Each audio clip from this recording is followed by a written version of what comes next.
Hola amigos, ¿cómo están? Yo soy Rocío García Michelena. Este ejercicio 2023 yo voy a ser la anfitriona en las cápsulas informativas de la Comisión Fiscal Regional de la zona noreste del Instituto Mexicano de Contadores Públicos. El día de hoy estrenamos esta nueva temporada con un maravilloso amigo, un gran expositor, una persona a la que admiro tremendamente, que es el doctor Fernando Pimentel. Y el tema que vamos a tratar va a ser la materialidad de las operaciones para efectos fiscales. Fernando, bienvenido a esta plática entre amigos. Muchísimas gracias, estimada Rocío. Un gusto saludarte como siempre y pues muy agradecido de la oportunidad que me brindas ahora al considerarme en esta sesión y sobre todo con este tema tan relevante, ¿no? Claro, Fer, antes de que entremos en materia y que empecemos a platicar, déjame primero darte las gracias por el tiempo que nos estás regalando, porque sé cómo es de complicada tu agenda. Después quisiera felicitarte porque me dijo un pajarito que acabas de terminar tu segundo doctorado. Y tercero, pues declararme ya ahora sí frente a todo el mundo de manera mundial.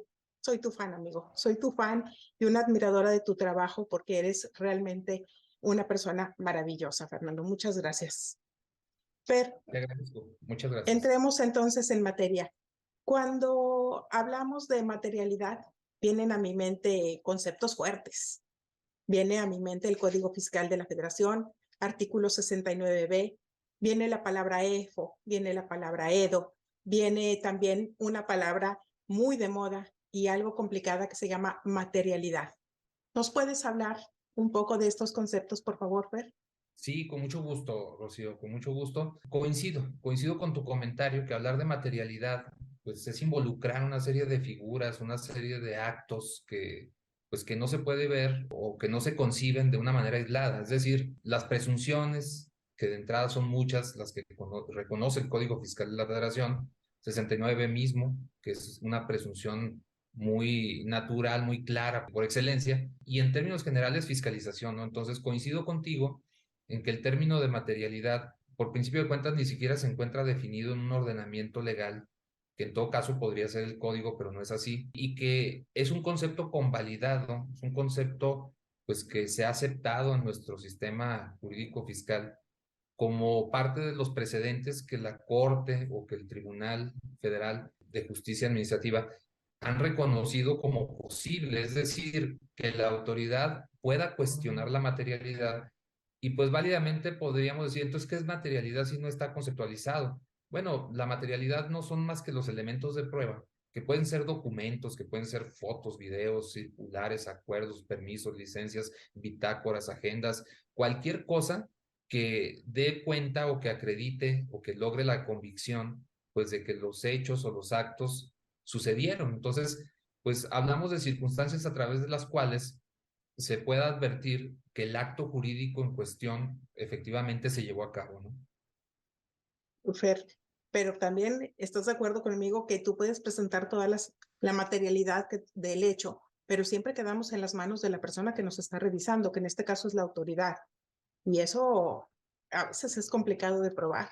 ¿Qué nos puedes decir en tu experiencia? ¿Qué nos podrías recomendar para poder cobijar todas las actividades que pudiéramos tener en un momento dado? Sí, definitivamente esa es una de las principales críticas y coincido con tu comentario, con tu criterio, que al hablar de materialidad, pues en automático se nos viene aquel principio de que la autoridad solo puede hacer lo que la ley le permita y resulta que en ningún lado le permite cuestionar materialidad con esa literalidad, pero que sí hay otro tipo de procedimientos, bien lo señalabas, el 69b, donde se cuestiona la veracidad de las operaciones, que acaba siendo eso, una exigencia de materialidad, donde te dice, si no me demuestras que esto ocurrió a través de elementos, y lo peor del caso es que no dice cuáles elementos, es decir, de lo que tú creas o de lo que tú quieras traerme para convencerme.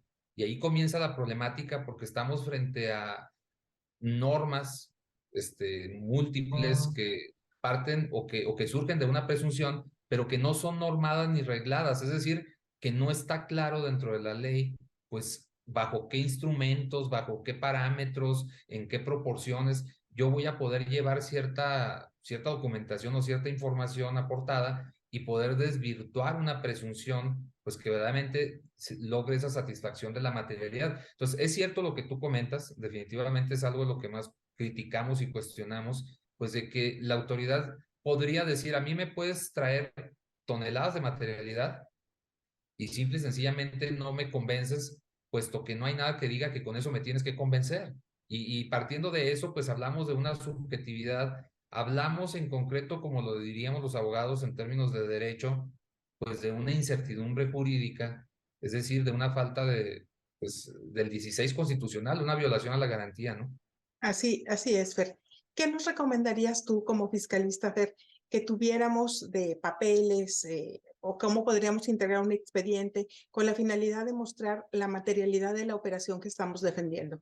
Es muy buena pregunta, estimado Rocío, eso, porque una vez reconocido el problema, las condiciones actuales, esto no quiere decir que tengamos que caer en una parálisis o cruzarnos de brazos, sino que más bien enfrentar la situación y estar a la altura de las circunstancias, porque muy pocos tienen en cuenta, desafortunadamente, que derivados de los precedentes, lo que se ha publicado tanto en el Tribunal Federal como en la Suprema Corte, pues ya se ha dejado muy en claro, yo le llamo que existen materialidades de dos tipos o de dos niveles. La materialidad de buen nivel o la materialidad pobre o laxa, donde decimos, bueno, una materialidad de buen nivel, pues representa el elemento de fecha cierta, es decir, contratos que hubiesen pasado por un fedatario o por el registro público o que los firmantes hubiesen fallecido. Entonces, ese tipo de contratos, de documentos que ya son elevados a eso que llamamos fecha cierta, es la materialidad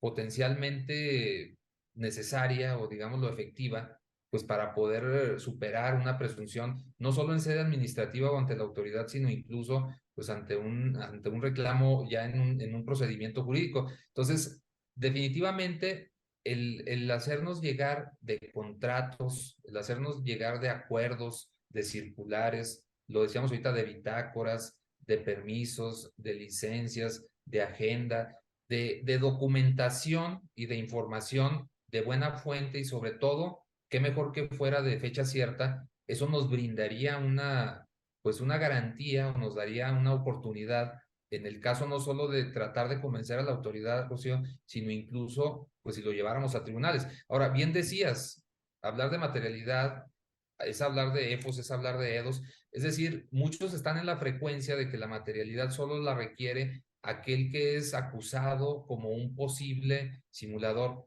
pero en realidad, pues es el contribuyente convencional o regular que el día de mañana es cuestionado o que se le pretende a través de un procedimiento de fiscalización desconocer deducción o acreditamiento en atención a que operó con alguien irregular y que eso lo contaminó, lo afectó y que va a depender de los elementos de prueba como todo lo que se ha dicho hoy, pues para poder solventar una situación, ¿no?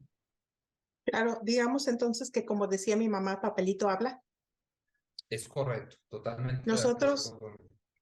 yo siento que nosotros los mexicanos somos muy dados a que como es mi amigo, como es mi conocido, a no formalizar la relación laboral, en no materializar en un contrato lo que se está llevando a cabo. Entonces yo creo que esa es una de las grandes cosas que tenemos que corregir nosotros, los contribuyentes, siempre estar pensando que el día de hoy la persona está limpia, el día de hoy su opinión es positiva, su opinión de la 32D es positiva y sale bien, pero que en el transcurso de hoy a 5 años más adelante puede pasar cualquier cosa, ¿eh?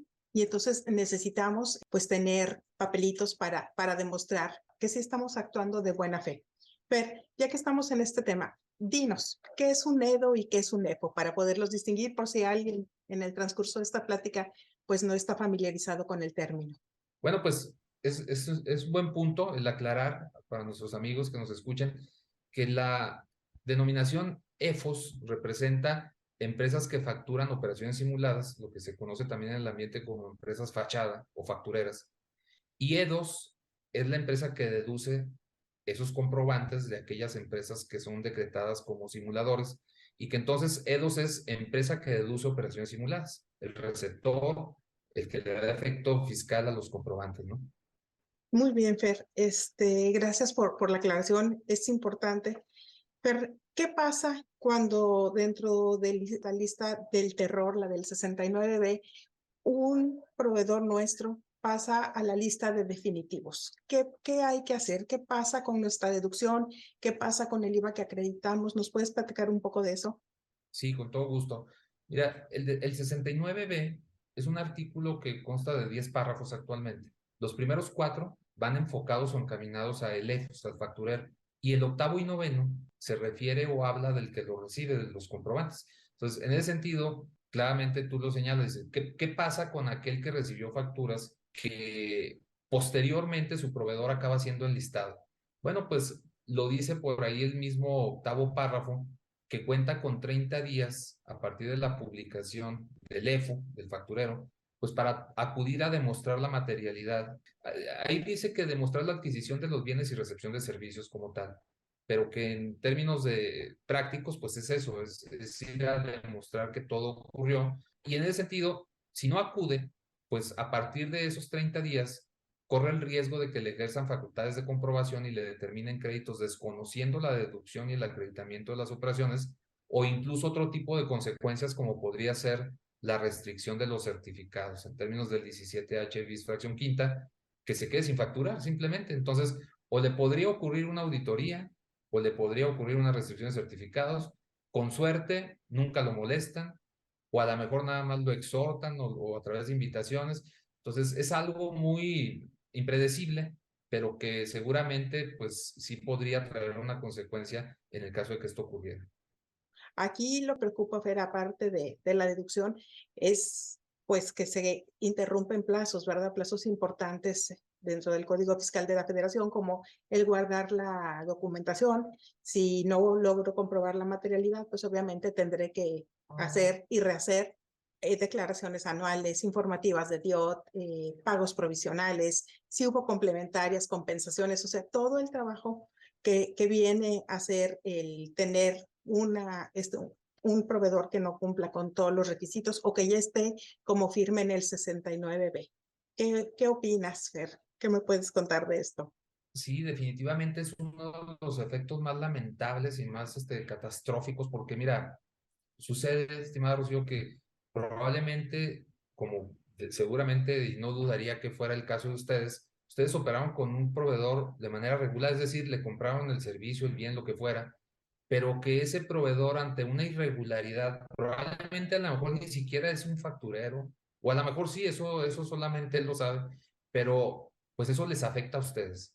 Y esa afectación se interpreta o se ha interpretado de una manera inadecuada por parte de algunas autoridades como no efectos fiscales para el acreditamiento, para la deducción de toda la historia con ese contribuyente, lo cual es totalmente irregular porque probablemente le cuestionaron un 2018 y a lo mejor con él operamos a partir del 2019.